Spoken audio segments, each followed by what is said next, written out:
almost like the superhero version of kind of what I feel like me and my friends and all the other little black girls out here are doing ourselves, you know, showing up every day, trying to go after the thing in our hearts, you know?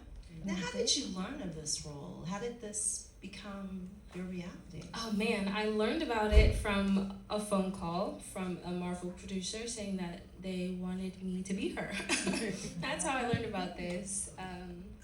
Before that phone call, I had only seen the artwork for Ironheart like come up in my feed when I was in college, and that was about the extent of it. I knew that there were comics, but I hadn't like done that deep dive until after I got that phone call.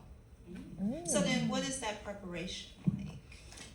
For me, let me not break the mic. It's okay. See, you got that real Ironheart strength. Hold on. The prep for me was really about familiarizing myself with the story. Obviously, we know the Marvel Cinematic Universe has a lot of loud and proud fans, and I absolutely wanted to make sure that I was respecting the things that people loved about her from the comics, you know, since this would be the first time that we're seeing a live action version of her at least. So just going back through, and I remember I just searched for every comic I could find where she made an appearance in the Invincible Iron Man comics, and then later in the actual Ironheart comics specifically, and just reading, and just getting a sense of her essence through the page.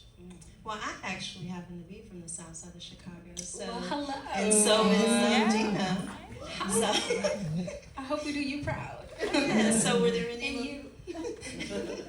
Were there any things that you have to adapt to become a Chicago girl?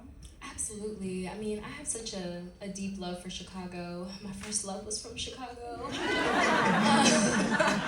And so I have spent some time out there, and I fell in love. Before I had gone to Chicago, I'm from Brooklyn, and right.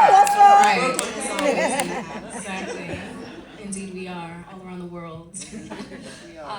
But yeah, when I went to Chicago before that, I did not know that a city could be clean. Like, no shade, no tea to my hometown, but it really blew my mind. Chicago is so beautiful. And not just downtown, I'm talking about the South Side too. You know, like I was all up in there, and those stories are stories for other times. But the realness of my experience there, it also reminded me of home, and it felt like a bit of a home away from home. And it was just one of those examples where, you know, you step out of your bubble only to realize that, oh, we're all the same.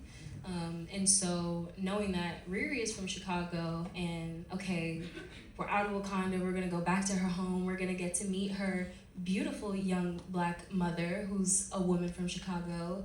These were people that I was already familiar with, and I think the chance to bring them into this space and to honor them in this way was, it just seemed like the ultimate opportunity and the ultimate honor, truly.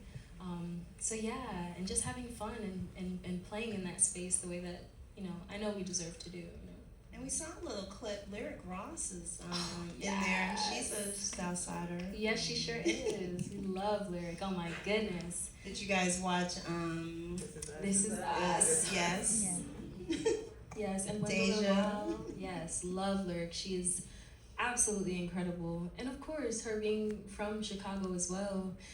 And our Block 1 director, Sam Bailey, she's also from Chicago. So there's also a lot of folks. And we have Angela Barnes. Yeah. Block 2 director, intimately familiar with Chicago and bringing that into the project. So I hope people feel that as well. Well, let's, you guys are very kind to us to bring a clip. So can we